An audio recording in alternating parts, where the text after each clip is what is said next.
ASBL వారి శ్రీరామనవమి కళ్యాణ మహోత్సవం సింగర్ సునీత గారి మధురగానంతో మార్చి 27 సాయంత్రం 5:30కు బుక్ మై షోలో మీ ఉచిత పాస్ ఇప్పుడే బుక్ చేసుకోండి. పెట్రోల్ బంకుల దగ్గర పరిస్థితి ఇది ఒక్కసారి చూడండి.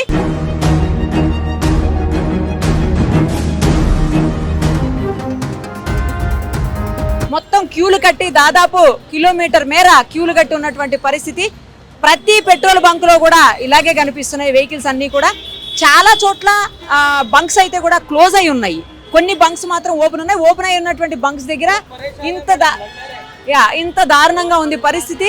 ఇంకొకటి ఏంటంటే వీలైనంత వరకు ఫుల్ ట్యాంకులు కొట్టించుకునే ప్రయత్నం చేస్తున్నారు. చాలా చోట్ల పెట్రోల్ బంక్స్ లో పెట్రోలు డీజిల్ స్టాక్ ఉన్నప్పటికీ కూడా నో పెట్రోల్ నో డీజిల్ అని చెప్పేసి నో స్టాక్ అని చెప్పి బోర్డులు పెట్టినటువంటి పరిస్థితి. ఎందుకు అంటే ఒక వార్త వినిపిస్తోంది, ఈ రోజు నైట్ నుంచి కూడా పెట్రోల్ కి లీటర్ కి 10 నుంచి 15 రూపాయలు, డీజిల్ కి 5 నుంచి 10 రూపాయలు రేటు పెరుగుతుంది అని. సో దానికోసం అని చెప్పి ఇప్పటి నుంచే పెట్రోల్ బంకులన్నీ క్లోజ్ చేసేసుకుని స్టాక్ ఉన్నా కూడా నో స్టాక్ బోర్డులు పెట్టారని తెలుస్తుంది. సో ఒకవేళ మార్నింగ్ వరకు వీళ్ళు ఓపెన్ చేస్తే కనుక 100% ఈ రేటు పెరిగిన దానికోసం దాన్ని, ఎందుకంటే ఎక్కువ వస్తుంది కదా, ఆల్రెడీ ముందు నుంచే ఉంది స్టాక్ వీళ్ళ దగ్గర. ఈరోజు మార్నింగే చాలా బంక్స్ లోకి పెట్రోల్ డీజిల్ చాలా పూర్తి స్థాయిలో స్టాక్ వచ్చింది. అయినప్పటికీ కూడా వీళ్ళు ఇలాగా పెట్రోల్ బంకుల్లో సరిగ్గా పెట్రోల్ అడిగినంత వేయకుండా, కొన్ని చోట్ల అయితే కేవలం 1000 రూపాయలకి మాత్రమే పెట్రోల్ డీజిల్ పోస్తున్నారు, మిగతాది మేము వెయ్యము అని చెప్పేటువంటి పరిస్థితి. నిజానికి యుఏఈ నుంచి 2 నౌకలు ఎల్పిజి తోటి బయలుదేరాయి, అవి 2 రోజులైంది బయలుదేరి కూడా. తర్వాత సౌదీ అరేబియా నుంచి చమురు నౌక కూడా బయలుదేరింది, అది కూడా 1-2 డేస్లో ఇక్కడికి రీచ్ అవుతుంది. సో ఎక్కడ కూడా ప్రాబ్లం లేదు. మరోవైపు ప్రభుత్వాలు చెప్తున్నాయి క్లియర్ కట్గా, ఎల్పిజికి కానీ అలాగే పెట్రోల్ డీజిల్కి కానీ ఏ రకమైనటువంటి ప్రాబ్లము లేదు, మేము ఎప్పుడైనా సరే స్టాక్ను అందిస్తాము అని చెప్పేటువంటి పరిస్థితుల్లో మనం ప్రత్యక్షంగా చూస్తే మాత్రం ఇలా ఉంది పరిస్థితి. ఇంకొకటి ఏంటంటే పెట్రోల్ బంకుల్లో స్టాక్ పెట్టుకుని ఇవ్వకపోవటం అనేది కూడా కరెక్ట్ కాదు. ఒకవేళ నిజంగా వాళ్ళ దగ్గర స్టాక్ ఉంటే మాత్రం ఖచ్చితంగా కస్టమర్స్కి అందించాల్సినటువంటి అవసరం ఉంటుంది. ఇప్పుడు వీళ్ళు పోసుకున్నా కూడా పెట్రోల్ డీజిల్ ఒక రోజు ట్యాంక్ ఫుల్ చేసుకుంటారు అనుకుందాము. ఇప్పుడు ఇలాంటి క్యాబులు అయితే 1-2 డేస్కి మించి రాదు. ఇంకా నార్మల్ 2 వీలర్స్ ఉంటాయి, అవైతే ఒక 2-3 రోజులు ఆఫీస్కి వెళ్ళి రావడానికి ఉంటుంది. ఆ తర్వాత పరిస్థితి ఏంటి, ఇవన్నీ కూడా ఆలోచించాల్సినటువంటి అవసరం ఉంది. సో ఇరాన్ ఏదైతే అమెరికా చేస్తున్న యుద్ధం ఉందో ఆ యుద్ధానికి ఫస్ట్ నుంచి అనుకుంటూనే ఉన్నాము, మనకి డీజిల్ పెట్రోలు హైదరాబాదు అలాగే మన భారతదేశంలో ఇబ్బంది వస్తుంది అని చెప్పి. కానీ అది వచ్చి ఫస్ట్ ఎల్పిజి మీద పడింది. ఎల్పిజి మీద ఇబ్బందికర పరిస్థితులు ఎదుర్కొంటున్నటువంటి నేపథ్యంలో మళ్ళీ ఇప్పుడు పెట్రోల్ డీజిల్కి కూడా ప్రాబ్లం స్టార్ట్ అయిపోయింది. సో ఒకవేళ ఇది కేవలం బంక్ ఓనర్స్ అందరూ కలిసి టెంపరీగా వాళ్ళు కావాలని చెప్పేసి ఇలాగా పెట్రోల్ డీజిల్ కొరత లేకుండా చేసింది అయితే మాత్రం కరెక్ట్ కాదు. రేపు మార్నింగ్ వరకు సెట్ అవుతుంది. అలా అయితే లేదు, నిజంగానే కొరత ఉంది అంటే మాత్రం వాహనదారులు వాహన యజమానులు చాలా ఇబ్బందులు రాబోయే రోజుల్లో ఎదుర్కొనే పరిస్థితి ఉంటుంది. ఇంకోవైపు నేను ఇప్పుడు చాలా పెట్రోల్ బంక్స్ చూశాను, అవన్నీ కూడా క్లోజ్ ఉన్నాయి. ఇంకా 1-2 పెట్రోల్ బంకులు అయితే ఓపెన్ ఉన్నాయి. కానీ ఇప్పుడు టైం ఆల్మోస్ట్ 8:30 అవుతుంది నైట్.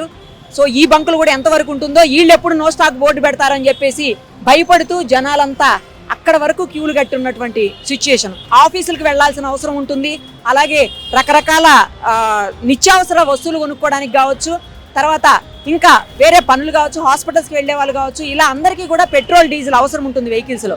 సో ఇవన్నీ లేకపోతే చాలా ప్రాబ్లం అవుతుంది. ఇంకోటి ఏంటంటే ఒకవేళ పెట్రోల్ డీజిల్ కనుక ఇబ్బందికర పరిస్థితులు ఏర్పడితే అది వచ్చేసి ఆ ఎఫెక్ట్ వచ్చేసి నిత్యావసరాల మీద కూడా పడుతుంది. సరఫరా చేసేటువంటి వెహికల్స్ ఏవైతే ఉంటాయో, లారీలు కావచ్చు లేకపోతే ట్రక్కులు, లేదు అంటే ఈ డీజిల్ ట్యాంకర్స్, ఇవన్నీ కూడా మొత్తం ఆగిపోతాయి. కాబట్టి అన్నింటి మీద ప్రభావం పడుతుంది. నిత్యావసరాలు అన్నీ కూడా విపరీతంగా ధరలు పెరిగిపోయే అవకాశం ఉంటుంది. మరి ఇవన్నీ కంట్రోల్ చేయగలిగే కెపాసిటీ ప్రభుత్వానికి ఉంటుంది. ఇంకోవైపు నిన్న అనుకుంటా ఈ రోజున మోడీ గారు కూడా ఒక సంచలన ప్రకటన చేశారని చెప్పి అది కూడా వాట్సాప్లో మరి మా అందరూ ట్రోల్ చేస్తూ ఉన్నారు. ఏంటంటే మనం ఎప్పుడు ఇంతకుముందు 2020లో కరోనా పరిస్థితుల్ని ఎలా ఎదుర్కొన్నామో అలాంటి గడ్డుకాల పరిస్థితులు వచ్చే అవకాశం ఉంది అన్నట్టుగా ఆయన మాట్లాడారని చెప్తున్నాను. అందులో ఎంత నిజం ఉందో తెలియదు, కానీ ఆయన పేరుతో అయితే మొత్తం నడుస్తూ ఉంది న్యూస్.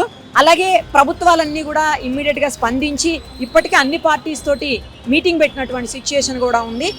సో ఇమ్మీడియట్గా స్పందించాల్సిన అవసరం ఉంది. కానీ ఎటొచ్చి ఏంటంటే ఇది ఫస్ట్ యుద్ధం ఆగిపోయి మొత్తానికి 5 రోజులైతే ఆపుతున్నాము అని చెప్పి ట్రంప్ ప్రకటించాడు. కానీ మేమేం ఆపట్లేదని చెప్పేసి ఇరాన్ చెప్తుందో పక్క నుంచి.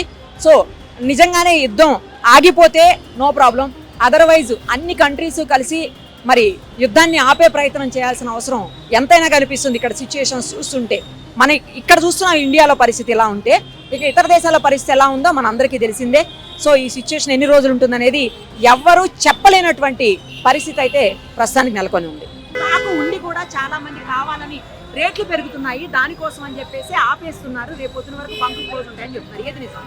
లేదు, స్టాక్ అయితే వస్తుంది మాకైతే. ఐడియా చెప్పలేము మనం, ఐడియా లేదు వాళ్ళది, వేరే బంకులు ఐడియా లేదు. మాకైతే స్టాక్ వస్తుంది, మాకు స్టాక్ ఇస్తున్నాం, అందరికి సర్వీస్ ఇస్తున్నాం. ఇప్పుడు మీరు చూడొచ్చు సర్వీస్ ఎంత నడుస్తుందో మీకు చూడొచ్చు. మేము ఉరుకుతున్నాం, పబ్లిక్కి సపోర్ట్ చేస్తున్నాం. స్టాక్ ఉంది మా దగ్గర, మీరు ఆరాంతో కొట్లాడకండి, ఎందుకు గడబడి చేయకండి, ప్రాబ్లం చేయకండి మాకు. ఎందుకంటే మా ప్రాబ్లం ట్రాఫిక్ ప్రాబ్లం అవుతుంది. మీరు వెనకాల చూడదు, ట్రాఫిక్ ఫుల్ ట్రాఫిక్, పిఎస్ వాళ్ళకి ప్రాబ్లం అవుతుంది చూడండి. అదే భయం. ఫస్ట్ ఆఫ్ ఆల్ మేము అంటున్నాం అందరికి, అన్ని పంప్లకు అంటున్నాం, మీరు స్టాక్ పెట్టండి, ఓపెన్ చేయండి, పబ్లిక్ కి సపోర్ట్ చేయండి. మీరు సపోర్ట్ చేయకపోతే చూడండి మీ పరిస్థితిలో మాకు ఇన్ని పనులు ఉంటాయి. ట్రాఫిక్ చూడొచ్చు మీరు, మళ్ళీ పిఎస్ వాళ్ళకి సపోర్ట్ చేయండి. వాళ్ళు పాపం ఒక 2 గంటల నుంచి మాతో పని చేసి ఇప్పుడే పోయారు, బయలుదేరి వాళ్ళకి కొంచెం సపోర్ట్ చేస్తే మంచిదని నేను కోరుకుంటున్నా. కానీ చాలా బంక్స్ క్లోజ్ ఉన్నాయి, మీకు తెలుసా విషయం? అది తెలుస్తున్నాయి, న్యూస్ మేము చూస్తాం కదా, క్లోజ్ ఉంటున్నాయి. ఎందుకు క్లోజ్ చేశారు మరి? స్టాక్ ఉంచుకొని క్లోజ్ చేసిరో, స్టాక్ లేదని క్లోజ్ చేస్తే మాకు చెప్పలేము. ఉంది అని చెబుతున్నారు, ఉంది అని చెప్తున్నారు, మాకు ఉంది, మా ఓనర్ క్లోజ్ చేయమన్నాడని చెప్తున్నారు. మళ్ళీ వాళ్ళకి మళ్ళీ హెడ్ ఆఫీస్ నుంచి కంప్లైంట్ ఇవ్వాలని మేము కోరుతున్నాం. ఎందుకంటే స్టాక్ పెట్టుకొని పబ్లిక్ కి మీరు ఇబ్బంది కల్పిస్తే మళ్ళా మంచిగా ఉండదు. ఎందుకంటే నమ్మకంతో వాళ్ళు బయట నుంచి లోపల వస్తారు, మన దగ్గర వస్తారు నమ్మకంతో, ఇది మా పంపు ఇక్కడ మంచి దొరుకుతుందని. ఇది మా అంటే ఇండియన్ వాళ్ళు ఒకటి అంటలేను, ఏదైనా పంపు కానీ కొంతమందికి ఉంటది, ఇది ఇండియన్ వాళ్ళనే ఇప్పించాలని. ఏమంటే ఏమంటారు, కమ్సే కమ్ 3 o'clock నుంచి ఉండి, 3 o'clock నుంచి ఇప్పటి వరకు నేను అన్నమే తినలే. ఇప్పుడు దీంతో వెనకాల పడి నించున్నా నేను. మళ్ళా 1 గంట ఆఫ్ చేసి ట్యాంకర్ వచ్చినప్పుడు ట్యాంకర్ ఖాళీ చేపించినాం. మీకు నమ్మకం మేము చూపిస్తాం, మేము మొత్తం ట్యాంకర్లు అయితే వస్తున్నాయి. అంతే, ఇప్పుడు వాళ్ళ ఇష్టం, వాళ్ళకి మేము చెప్పలేము. ఏమంటారు అంటే ఏదైనా పంపు ఉండని మాకు సపోర్ట్, మేమైతే ఓపెన్ పెడతాం, ప్రాబ్లం లేదు. కానీ మేము పబ్లిక్ తోనే అంటున్నాం, ఇంకా పంప్ వాళ్ళతో అంటాం, కొంచెం కోఆపరేట్ చేయండి. పంప్ వాళ్ళకి అంటాం, పబ్లిక్ కి కోఆపరేట్ చేయండి, పబ్లిక్ తో అంటాం, పంప్ వాళ్ళకి కోఆపరేట్ చేయండి, ఎందుకు కొట్లాడకండి. ఇప్పుడు నేను చూస్తున్నా వెనకాలను కొట్లాడుకుంటారు. అదే మేము అదే మాట్లాడుతున్నాం ఇప్పుడు, అదే దాని వెనకాల మేము ఉన్నాం. మేము దయచేసి చెప్తాం, స్టాక్ అయితే ఉంది, స్టాక్ లేనప్పుడు మేము చూస్తాం. కానీ ఇప్పుడు వరకు అయితే స్టాక్ ఏమి మాకు ఇష్యూ రాలే, స్టాక్ లేదని హెడ్ ఆఫీస్ నుంచి మాకు ఇష్యూ రాలే. ఓకే, అందరికీ ధన్యవాదాలు చెప్తున్నాను.